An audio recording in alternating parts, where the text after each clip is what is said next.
Hello friends आज है साक्षरता दिवस और आप सभी को साक्षरता दिवस की बहुत बहुत बधाई हो।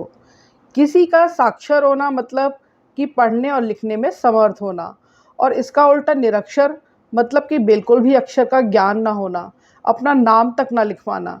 शिक्षा एक ऐसी चीज़ है जो कि हमें आत्मविश्वास से भर देती है। एक शिक्षित व्यक्ति कभी भी अंधविश्वासों का शिकार नहीं होता। वह अपने बच्चों का भविष्य बना सकता है, उन्हें सही रास्ता दिखा सकता है। शिक्षित होने से देश सामाजिक और आर्थिक प्रगति भी करता है।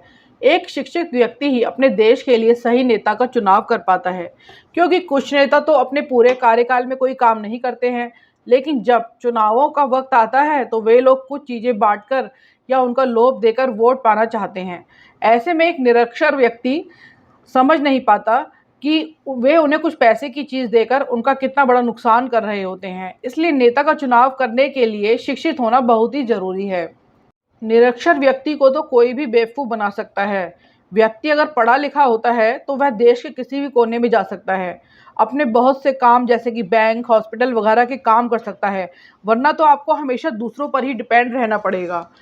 पहले ना भारत में लड़कियों को पढ़ाना ज़रूरी नहीं समझा जाता था। माना जाता था कि उन्हें तो घर का ही काम करना है, तो पढ़ लिख कर क्या करेंगी। लेकिन सोचने वाली बात तो ये है कि अगर माँ शिक्षित नहीं होगी तो बच्चों पर भी तो उसका असर पड़ेगा।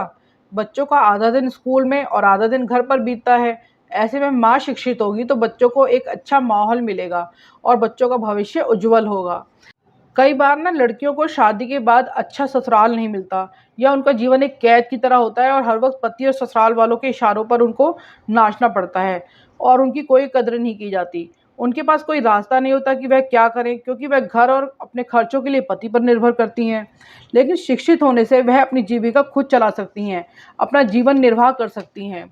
उन्हें किसी के अधीन होकर अपना जीवन बिताने के लिए मजबूर होने की ज़रूरत नहीं पड़ेगी।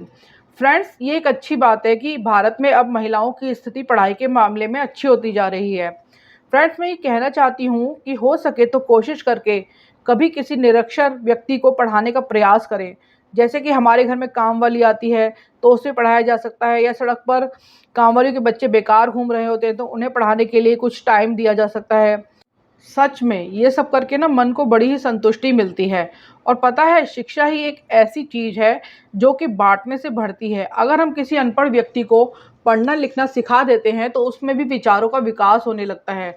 जैसे कि हम सड़कों पर से गुजरते हैं तो बाहर दुकानों पर या कहीं पर कुछ लिखा रहता है, तो अनपढ़ व्यक्तियों को तो जैसे कुछ फ़र्क ही नहीं पड़ेगा, और जो व्यक्ति कम से कम लिखना पढ़ना जानता होगा तो वह उसे पढ़ेगा और उसकी सोच कुछ आगे चलेगी। मतलब ये कि पढ़ने लिखने से उसके विचारों में विकास होने लगेगा। नहीं तो निरक्षर व्यक्ति की सोच तो जीवन भर एक सी ही रहेगी। इसलिए दोस्तों, पढ़ें और पढ़ाएं। और जो लोग बड़ी उम्र के हैं और वे बचपन में किन्हीं कारणों से पढ़ नहीं पाए, तो वे लोग अब भी शुरुआत कर सकते हैं।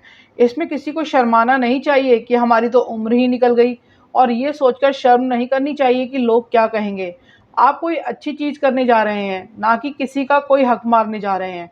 तो कोई भी उम्र हो, आप पढ़ाई शुरू कर सकते हैं। अच्छे कार्य करने में कभी भी शर्म नहीं करनी चाहिए। तो दोस्तों, कैसी लगी आपको ये वीडियो में अगर ज़रा भी कुछ पसंद आया हो तो प्लीज़ इसे लाइक कर देना और चैनल को सब्सक्राइब कर लेना। आपके लाइक और सब्सक्राइब करने से मुझे मोटिवेशन मिलेगा और आगे वीडियो बनाने के लिए। तो थैंक यू एंड बाय।